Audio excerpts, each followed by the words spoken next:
حضرت ابراہیم علیہ السلام کے زمانہ مبارکہ میں کچھ لوگ ایسے تھے جو چاند کی پوجا کرتے تھے، کچھ سورج کی پوجا کرتے تھے، کچھ ستاروں کی پوجا کرتے تھے۔ اللہ کا قرآن کہتا ہے جب حضرت ابراہیم علیہ السلام پر رات کا اندھیرا چھا گیا انہوں نے تارا دیکھا، ستارہ دیکھ کے کہنے لگے اسے میرا رب کہتے ہو؟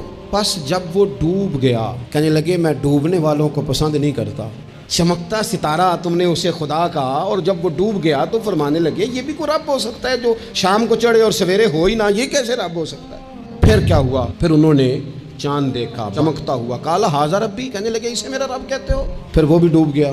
فرمانے لگے اگر میرا رب مجھے پہلے سے ہدایت نہ دیتا تو میں بھی گمراہ لوگوں میں سے ہو جاتا، وہ چاند جو رات کو چڑھا اور سویرے ملا ہی نہیں، وہ کیسے خدا ہو سکتا ہے؟ پھر جب سورج کو چمکتے ہوئے انہوں نے دیکھا کہنے لگے کیا اسے میرا رب کہتے؟ یہ تو بڑا بھی ہے، سورج تو بہت بڑا ہے، اسے رب کہتے ہو؟ بس جب وہ بھی غروب ہو گیا فرمانے لگے لوگوں میں بری ہوں اس سے جو تم رب کے ساتھ شریک ٹھہراتے ہو، میں ان سب سے بری ہوں، تو آپ پھر کیا ہیں؟ کہنے لگے میں نے ہر باطل سے جدا ہو کے اپنا منہ اس رب کی طرف کر لیا ہے جو زمین و آسمان کو پیدا کرنے والا ہے، اور میں مشرکوں میں سے نہیں ہوں، میں نے اپنا منہ اپنے رب کی جانب کیا۔ حضرت ابراہیم علیہ السلام بار بار اپنی قوم کو نشاندہی کرتے بتاتے کہ یہ جن چیزوں کو تم رب مانتے ہو یہ اس قابل نہیں ہیں، اور آپ نے اس کے کئی مظاہر بیان کیے۔ آپ نے ان سے کہا کہ ان بتوں کی پوجا کرتے ہو جو نہ نفع دے نہ نقصان دے، ان کے سامنے جھکتے ہو نہ تمہاری آواز سنے نہ بات سنے۔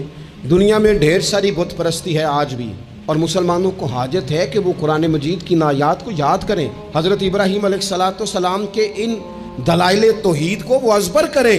ہر مقام پر عقیدہ توحید کو بیان کرنے کی حاجت ہے اس حوالے سے کہ پوری دنیا میں تیزی کے ساتھ وہ لوگ جو صرف اور صرف اور اپنی عقل کی بنیاد پر چیزوں کو سمجھنا چاہتے ہیں، وہی کی بنیاد پر نہیں، معاذ اللہ۔ وہ دیکھ لیں آپ جگہ جگہ بت پرستی ہو رہی ہے، اور بڑے بڑے پڑھے لکھے لوگ پی ایچ ڈی اسکالر، بڑے بڑے ایم فل کے مقالے لکھنے والے، ماسٹر کی ڈگریاں رکھنے والے ایسے بیوقوف ہیں کہ خود جا کے کہتے ہیں بت خانے میں معاذ اللہ کہ ایک بت دے دو رنگ یہ والا ہو، اور پھر وہ گھر لے کے جاتے ہیں تو مرمت کرانے بھی لاتے ہیں، کہتے ہیں آنکھ نکل گئی دوبارہ لگا دو۔ کیسے بیوقوف ہو، اس کو معاذ اللہ خدا بنائے ہوئے ہو جس کے بارے میں تمہارا یہ گمان ہے کہ یہ ہمارا رب ہے معاذ اللہ، اور تم اس کو مرمت کرانے لائے ہوئے ہو، اس کا رنگ اتر گیا اور رنگ کرانے لائے ہوئے ہو۔ آپ یقین کریں کبھی کبھی میں سوچتا ہوں ہم لوگوں کو محنت کر کے دین حاصل کرنا پڑتا تو بڑا مشکل تھا۔